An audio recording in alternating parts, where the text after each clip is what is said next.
Curt Schilling. Thank you, Curt, for coming. Thank you.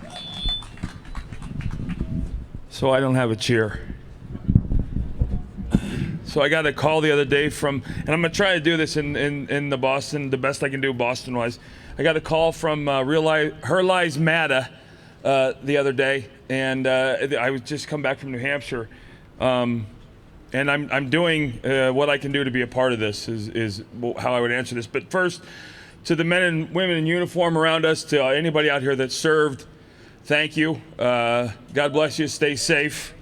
And it starts there for me. From Cambridge to Ferguson to Baltimore, our government's been wrong every single time. The narrative, the foundational reason behind Black Lives Matter, hands up, don't shoot, was a lie. And the disproportional violence to black youth is also a statistical lie as well. And the fact that our government has backed away from our law enforcement from a support perspective, to me, is disgraceful. There is violence in all corners of this country, but there's no country in the world like this one. And the fact that we have men and women that will stand in front of you and me and give their lives for you and me speaks volumes about us. But at the end of the day, this comes down to a very simple thing. I've talked to a lot of people on both sides of the fence. I was initially a Ben Carson guy when the primary started. I'm a registered independent. I've always voted the person, and I've always voted, for the most part, for the Republican Party.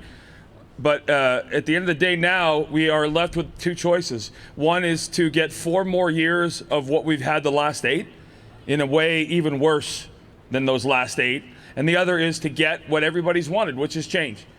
A fundamental change to how our government acts, works, and interacts with the people. We've gotten to a point now where people believe we work for them. And it's the exact opposite. They are supposed to work for us. They've stopped doing that. Without term limits, they will continue to do that.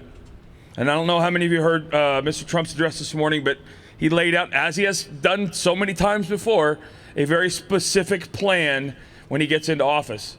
The media has chosen not to report that. Last week there was a day of news, 66 minutes of news, and the Trump bus tape was 23 minutes of the news combined, and the WikiLeaks release that day was 22 seconds. And listen, we're not stupid. The media is all about making sure this man does not get elected. And I think we all can agree that the reasons are many. But at the end of the day, casting a vote for Hillary Clinton is to tell the rest of the world there is no level of corruption you won't accept in the White House. This is the most corrupt woman, the most corrupt family in the history of politics. And we deserve better as a nation. But at the end of the day, this is on us. I was just talking to a police officer, and how the hell did we get here? And there are a lot of questions about hows and whys, but at the end, none of them matters on November 8th. What matters is, if we truly want the change we're yelling about, we will make it happen. And I'm a firm believer. I got to tell you, when I walked up here initially and there was nobody here, I thought I had gone to the Clinton event. And then when people started showing up, I started to feel a little bit better about myself. But I'm watching television, and I'm watching the tens of thousands of people that turn out to his rallies versus the tens of hundreds that turn out for hers. I'm watching and listening to people in Massachusetts talk about being lifelong Democrats who cannot vote for her. And so at the end of the day, I look at it like this. You could not like both of these candidates, and there's perfectly legitimate reasons for either of them, depending on where you're from. If that's the case, and you're not informed, this is the first time I'd ever say this, don't vote. If you're not informed, do not vote. Because on the table right now is 2 to 4 Supreme Court justices, and the future of generations of our Supreme Court, which means the Second Amendment, and listen, she continues to say, I don't want to take away your guns. You don't ever take away guns in one step. You do it quietly, you do it slowly, and you do it in small baby steps, which is exactly what she wants to do. She wants to put more laws in place for criminals to continue to not follow. The only thing more laws do is affect law-abiding citizens at the end of the day. And when our government doesn't support our police officers, then you have what you have, and that to me is as terrifying as anything, that our police officers don't have the support of our government, don't have the support of the media as well. The narrative has changed. It's not what the media is telling you.